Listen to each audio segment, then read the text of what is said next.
नमस्कार दर्शकों, खबरनवीस में आपका स्वागत है। अगर आपने खबरनवीस को सब्सक्राइब नहीं किया है तो इसे जरूर सब्सक्राइब करें और लेटेस्ट खबरों और अपडेट्स के लिए बेल आइकॉन को भी जरूर दबाएं। उत्तर प्रदेश में आज की डेट में देखा जाए तो भारतीय जनता पार्टी के लोग मानने को तैयार नहीं हैं और मैं भी कह देता हूं कि इस बार ये लोग उत्तर प्रदेश में अभी 80 में 81 सीट जीत रहे हैं, लेकिन 2024 आते आते यहाँ भी माहौल बदलेगा और ऐसा बदलेगा कि नतीजा आश्चर्यजनक होगा। देश की इतनी बड़ी संस्था जिसके जिम्मे सारा काम है वो इस तरह से बायस्ड होकर के और सत्ताधारी दल के नेताओं के इशारे पर कार्रवाई कर रही है और ये चाहती है कि हम अपनी कार्रवाई से किसी को डरा देंगे, दबा देंगे।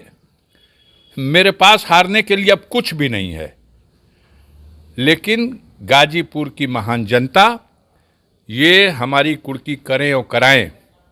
गाजीपुर की जनता, पूर्वांचल की जनता भारतीय जनता पार्टी की 2024 में कुर्की करेगी। आप भी देख सुना आपने, ये ही गाजीपुर से लोकसभा सांसद अफजाल अंसारी, बहुजन समाज पार्टी से सांसद अफजाल अंसारी एक पुराने मुकदमे में सोमवार को गाजीपुर कोर्ट में आए थे।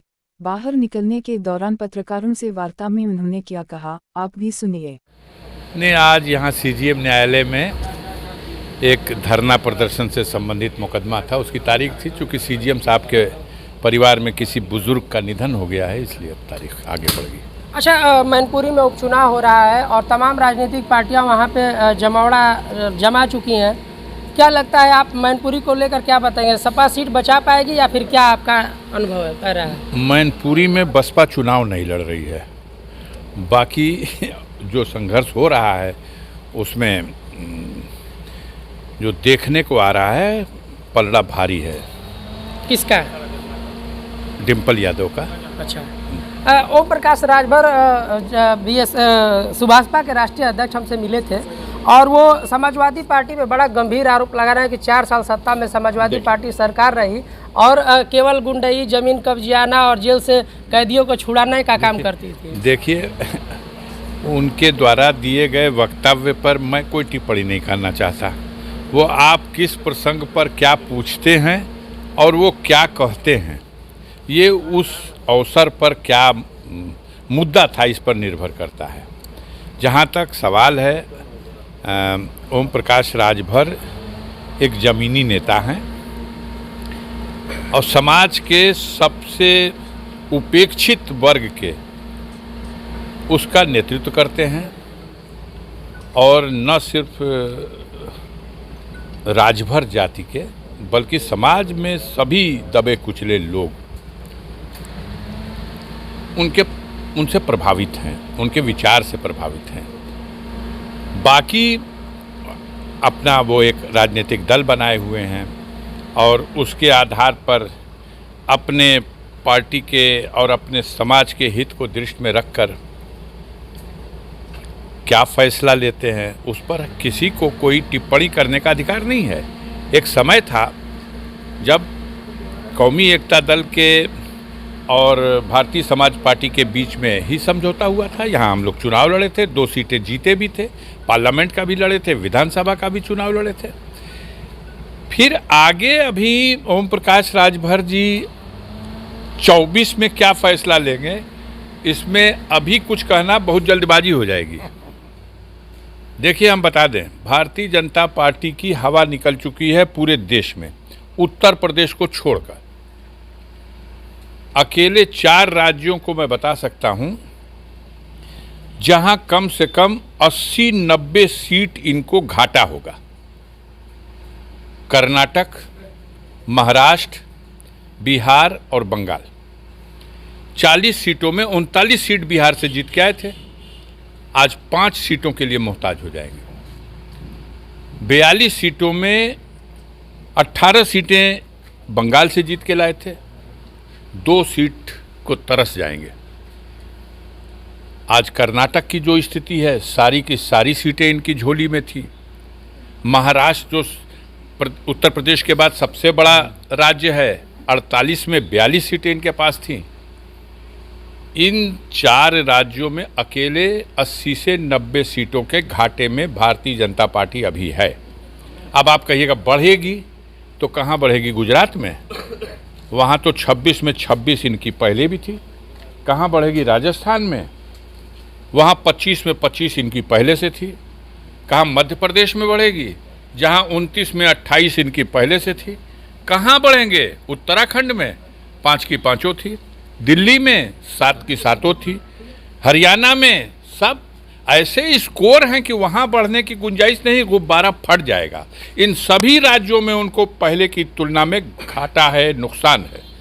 उत्तर प्रदेश अभी हम नहीं कहेंगे। उत्तर प्रदेश में आज की डेट में देखा जाए तो भारतीय जनता पार्टी के लोग मानने को तैयार नहीं हैं, और मैं भी कह देता हूं कि इस बार ये लोग उत्तर प्रदेश में अभी 80 में 81 सीट जीत रहे हैं। लेकिन 2024 आते आते यहाँ भी माहौल बदलेगा, और ऐसा बदलेगा कि नतीजा आश्चर्यजनक होगा। एक बार हम महाराष्ट्र में ले चलेंगे। लगातार ईडी की कार्रवाई आपके परिवार पे भी हो रहा है। वहाँ पे संजय राउत को भी ईडी ने गिरफ्तार किया था, जेल भेजा था। उसके बाद कोर्ट ने फटकार लगाया कि किस मामले में आपने गिरफ्तार किया है। इसको लेकर क्या कहेंगे सर? देखिए, इतना ही कहेंगे कि देश की बहुत मजबूत इस मामले में कि कानून में उसे इतना अधिकार दिया गया है, जो इन्फोर्समेंट डिपार्टमेंट है। लेकिन इस संस्था का जो इस वक्त काम करने का तरीका है, चूँकि हम फेस कर रहे हैं इसलिए हमें आभास है, हमें ऐसा लगता है कि हमारे थाने में बैठे हुए पुलिस के सब इंस्पेक्टर, चौकी में बैठे हुए दीवान, इनके अधिकारियों से भी अच्छी विवेचना कर सकते हैं।